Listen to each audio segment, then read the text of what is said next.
கட்டுற நிறைய பேர்த்துக்கு தெரியலைங்க இந்த மாதிரி ஒரு சூப்பரான ப்ராடக்ட் நம்ம ஊர்லேயும் கிடைக்கும் அப்படிங்கிறது. இந்த கஸ்டமர் நம்மளை எப்படி ரீச் பண்ணாருன்னா 2026 பிப்ரவரி மாதம் நம்ம கோயம்புத்தூர் கொடிஷியாவில் பில்டிங் ட்ரேட் ஃபேர் எக்ஸ்போ நடந்ததுங்க.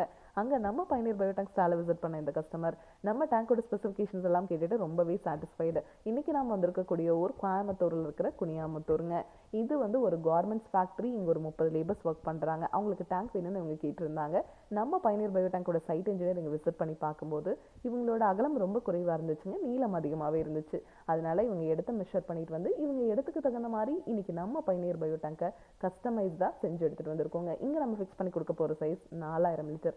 மார்க்கெட்டில் எவ்வளவோ பயோ டேங்க் கிடைக்குதுங்க. இதில் அப்படி என்ன பெனிஃபிட்ஸ் இருக்குது அப்படின்னு கேட்டிங்கன்னா, மார்க்கெட்டில் கிடைக்கிற எந்த பயோ டேங்க் வாங்கினீங்கனாலும் சரி, நீங்கள் 3 மாதத்துக்கு ஒரு முறையோ 6 மாதத்துக்கு ஒரு முறையோ நீங்கள் 2000 ரூபாய் செலவு பண்ணி பாக்டீரியாவை உள்ளே போட்டுட்டே இருந்தீங்கன்னா மட்டும்தான் உள்ளே வர மனித கழிவுகள் க்ளீன் ஆகுங்க. ஆனால் நம்ம பயனீர் பயோ டேங்க்கில் மட்டும் பாக்டீரியா உள்ளேயே இனப்பெருக்கம் பண்ணிக்கிற மாதிரி நம்ம டேங்கே வடிவமைச்சிருக்கோம். அதனால நீங்கள் வாழ்நாள் முழுவதும் பாக்டீரியாவை ரீஃபில் பண்ண தேவையில்லை. இந்த டேங்குக்குள்ள மனித கழிவுகள் வரவே இந்த பாக்டீரியா க்ளீன் பண்ணிக்கிட்டே இருக்குங்க. தண்ணீரையும் சுத்திகரித்து வெளியே அனுப்பிச்சிடும். வெளியே வர அந்த தண்ணியில் எந்த ஒரு கழிவுகளும் துர்நாற்றம் இருக்காதுங்க. அந்த தண்ணியை நீங்கள் குடம் இருந்துச்சுன்னா அதில் விட்டுக்கலாம், இல்லை ட்ரைனேஜ் இருந்ததுன்னா அதில் விட்டுக்கலாம், இல்லைனா ரிங் போட்டு நீங்கள் பூமிக்கு கீழே போகிற மாதிரி பண்ணிக்கலாங்க. இந்த கஸ்டமர் நாங்கள் ரிங் போட்டு பூமிக்கு கீழே போகிற மாதிரி பண்ணிக்கிறோன்னு சொல்லியிருந்ததுனால இங்கே அந்த மாதிரி தான் பண்ணி கொடுத்துருக்கோம். எல்லா மண்ணுக்குமே தண்ணி உறிஞ்சுமா அப்படின்னு சில பேர் கேட்கலாம்.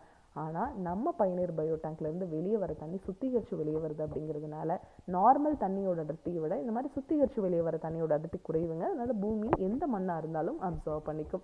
இப்போ செப்டிக் டேங்க் கட்டுறதுல என்ன பிரச்சனைங்க அப்படின்னு கேட்டிங்கன்னா, செப்டிக் டேங்க்னா அது கண்டிப்பாக நிறையும். நீங்கள் லாரி வச்சு க்ளீன் பண்ணணும். பக்கத்தில் மரங்கள் இருந்துச்சுன்னா அதனோட வேர்கள் அந்த டேங்கை டச் ஆகும்போது என்ன ஆகுங்க, கண்டிப்பாக அதில் கிராக் விழுகும். தண்ணி ஊறிட்டே இருக்கிற டேங்க்கில் கிராக் விழுகாமல் இருக்குமா, அப்படியும் கிராக் விழுகும். அப்போ பக்கத்துலேயே போரோ கிணறோ இருந்துச்சுன்னா அந்த தண்ணியோடு தான் அந்த கழிவு நீர் கலக்கும் இல்லைங்களா. ஆனால் நம்ம பயனீர் பயோ டேங்க்கில் பார்த்தீங்கன்னாவே தெரியும், இந்த டேங்க்கில் எந்த இடத்துலையுமே நம்ம ஜாயின் கொடுத்து இந்த டேங்கை செஞ்சுருக்க மாட்டோங்க.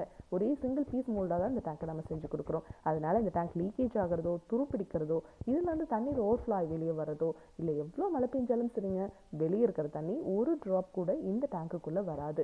அந்த அளவுக்கு நம்ம குவாலிட்டியாக இந்த டேங்கை செஞ்சு கொடுக்குறோம். பக்கத்துலேயே மரங்களோட வேர்கள் வந்து டச் ஆச்சுன்னா கூட கண்டிப்பாக துளையிடாது. அந்த வேர்களை ஆப்போசிட் டைரக்ஷனாக தள்ளிவிடும். அதனால தான் நம்ம பயனீர் பயோ டேங்க் டேங்குக்கும் 50 வருஷம் வாரண்டி, பாக்டீரியாவுக்கும் 50 வருஷம் வாரண்டி கொடுத்துட்றோங்க. இதை பற்றி உங்களுக்கு இன்னும் டீட்டெயிலாக தெரிஞ்சுக்கணும் அப்படின்னா பயனீர் பயோ செப்டிக் டேங்குங்கிற யூடியூப் சேனலுக்கு போய் நாம் இன்ஸ்டால் பண்ணியிருக்க எல்லா வீடியோஸ்